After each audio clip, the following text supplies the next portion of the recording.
Halo semuanya, perkenalkan nama saya Febri Sumatera Purba. Saya mahasiswa Universitas Sumatera Utara. Saya sedang berkunjung ke tempat peternakan Bapak yang bernama Herianto Dia yang berada di titik papan Medan Deli. Saya di sini melakukan wawancara dengan bapaknya tadi. Setelah itu saya akan melakukan review kandang sama manajemen yang dilakukan bapak ini di kandangnya. Saya mendapatkan tugas dari Ibu Senior Tati Vidiani Sari, SPT MP IPM. Saya di sini melakukan wawancara terkait fungsi manajemen organisasi. 4 fungsi yaitu perencanaan, pengorganisasian, pelaksanaan, dan pengendalian. Untuk perencanaan, yang pertama itu adalah motivasi Bapak ini melakukan kegiatan peternakan ini. Motivasi Bapak ini adalah menghasilkan pendapatan yang konsisten karena Bapak ini sudah pensiun di umur 58 tahun dari kerja pabrik sebelumnya. Jadi Bapak ini berinisiatif untuk membuat peternakan untuk mendapatkan profit setiap bulannya. Nah, di awal peternakan Bapak ini memulai dengan jumlah 600 ekor burung puyuh yang dimana pada awalnya itu adalah menghasilkan bibit breeding yang dipesan dari tebing tinggi dari teman Bapak ini.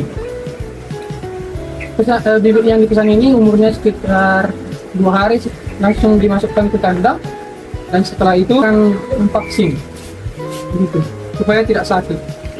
Untuk modal awal Bapak ini sekitar 30 jutaan dengan bentuk kandang yang seperti ini dengan jumlah populasi pertama itu 600 ekor. Dan juga Bapak ini membuat tempat tinggal juga di sekitar kandang ini dengan modal totalnya itu sekitar 30 jutaan. Nah, bibit yang didapat Bapak ini dari tebing tinggi itu sudah terjamin 90% adalah betina. Nah, untuk harga bibitnya ini harganya per ekornya itu Rp5.600. Untuk modal bibit ayam pada awal peternakan Bapak ini sekitar Rp3.360.000. Untuk modal kandangnya itu ini dibuat sendiri oleh bapaknya dengan membeli bahan sekitar 5 jutaan. Untuk tempat tinggalnya juga sekitar 20 juta lebih. Bapak ini juga memakai teknologi seperti blower, lampu, dan mesin air. Untuk modal pakannya yang disediakan Bapak ini sekitar 2 sak per minggunya, yang harganya sekitar 500.000 per sak. Yang mereknya adalah High Profit 144, dan untuk anakannya 311 Vivo. Saat Bapak ini memulai, Bapak ini sangat khawatir dengan seperti penyakitnya itu seperti aratan atau flu burung, dan penyakit pencernaan seperti enteritis separis yang dimana seperti berat warna hijau, terus kayak berwarna putih seperti ini, atau berak kapur namanya.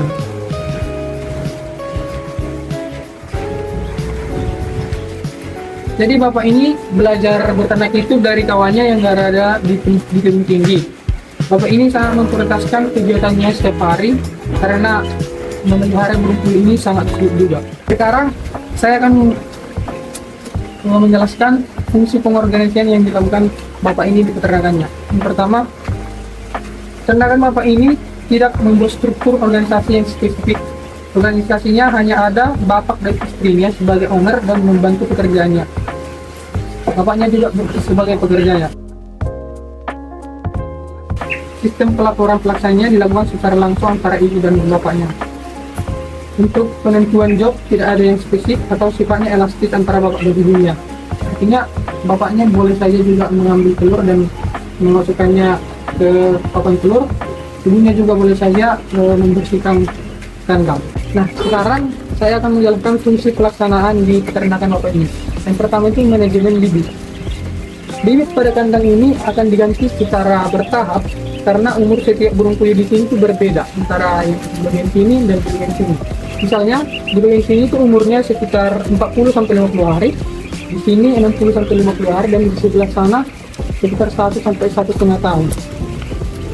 Nah, untuk penggantian bibit ini, contohnya di umur 1 sampai 1,5 tahun ini sudah layak untuk diganti. Jadi akan digantikan dengan bibit burung puyuh yang akan dipesan dari Jepang tinggi dan dimasukkan ke kandang ini secara bertahap atau bergantian. Nah, untuk burung puyuh yang dewasa ini, yang umurnya 1,5 tahun ini, akan dijual ke rumah makan dan orang-orang lainnya yang mau membeli. Anakan puyuh ini akan divaksin di umur 0 sampai 14 hari atau sekitar 2 minggu, dan hanya divaksin 1 kali saja seminggu. Untuk jenis vaksin yang digunakan oleh bapaknya adalah bermerek Lasota yang akan dicampur ke minumannya burung puyuh. Anakan burung puyuh ini akan dikontrol setiap 1 kali dalam 2 jam untuk memastikan burung puyuh tidak mati. Karena burung puyuh itu anaknya itu sering berkumpul-kumpul dan menimpa kawannya, sehingga harus dipisahkan untuk menjaga supaya tidak mati. Untuk ciri-ciri burung puyuh yang sehat itu, dia itu aktif dan suka bergerak dan bersuara juga. Dan untuk ciri-ciri burung puyuh yang lemas itu, yang sakit itu seperti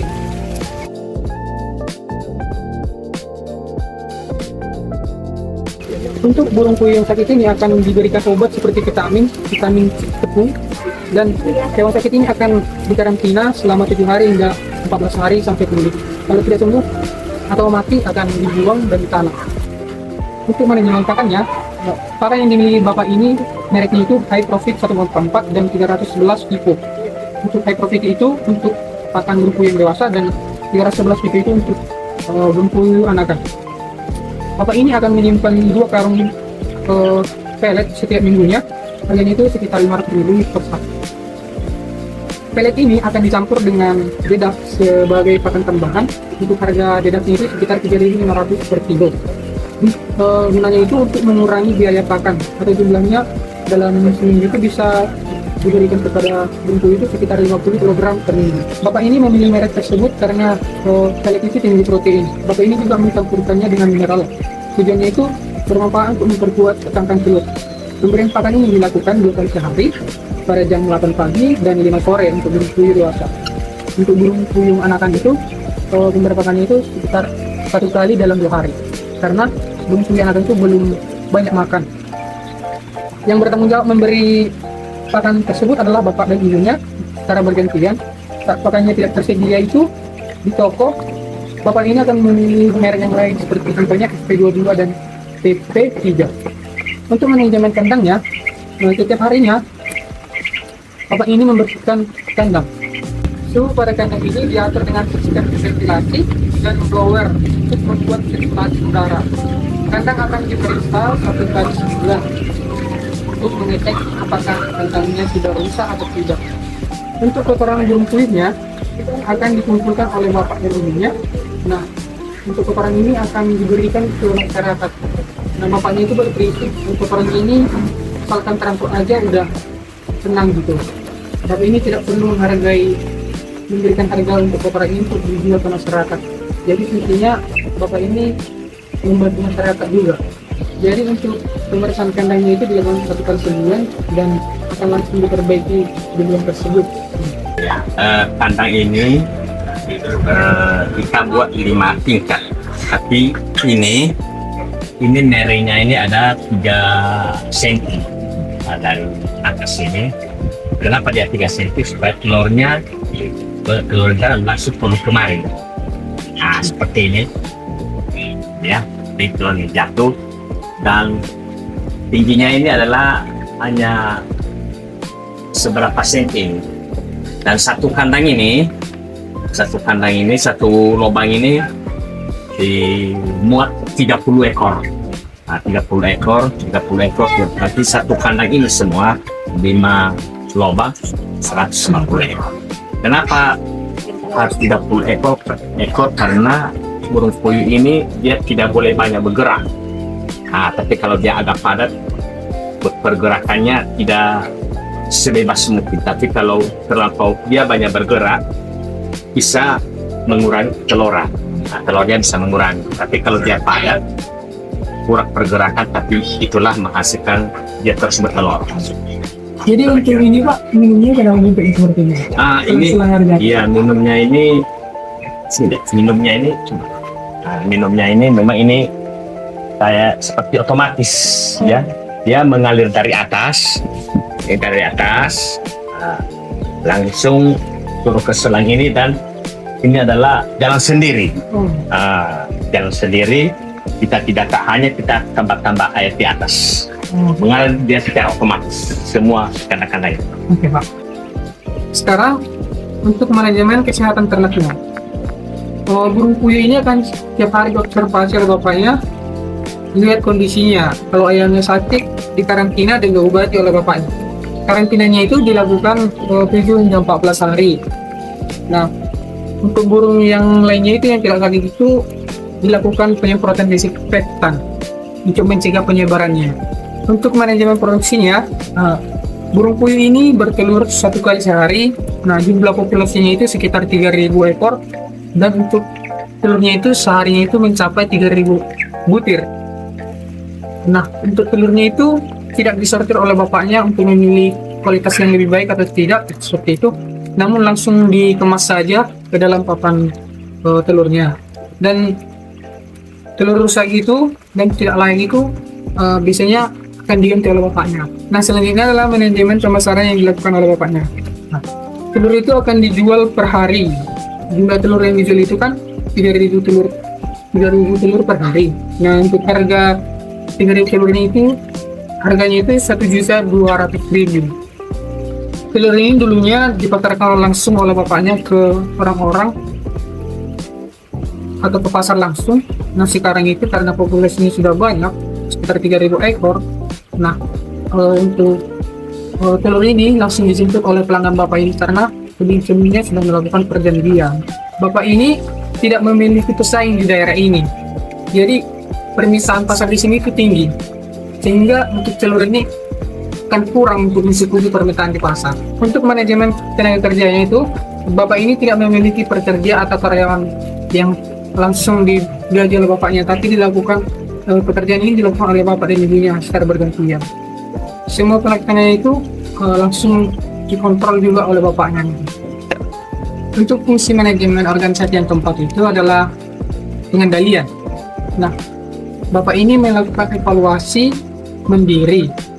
Nah, pengecekan kualitas kandang, ayam, dan juga telurnya secara mandiri juga.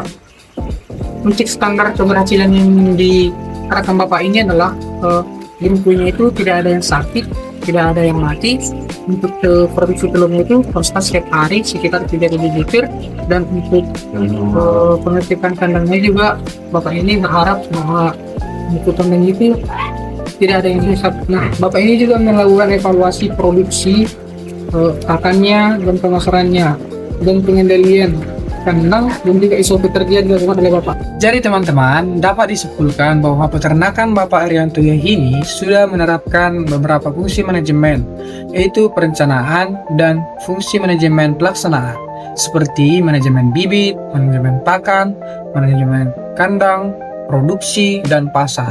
Tetapi fungsi manajemen pengorganisasian belum bisa diterapkan di peternakan Bapak Arianto karena Bapak Arianto tidak memiliki karyawan dan sebagainya. Untuk fungsi manajemen pengendalian sudah dilakukan tetapi tidak maksimal. Hanya pengendalian kandang seperti mengontrol maksudnya orang-orang ke dalam peternakan. Untuk sistem evaluasinya tidak dilakukan pencatatan dengan baik. Artinya tidak ada catatan-catatan setiap bulannya yang dilakukan oleh Bapak Arianto. Sekian yang bisa saya sampaikan. Terima kasih.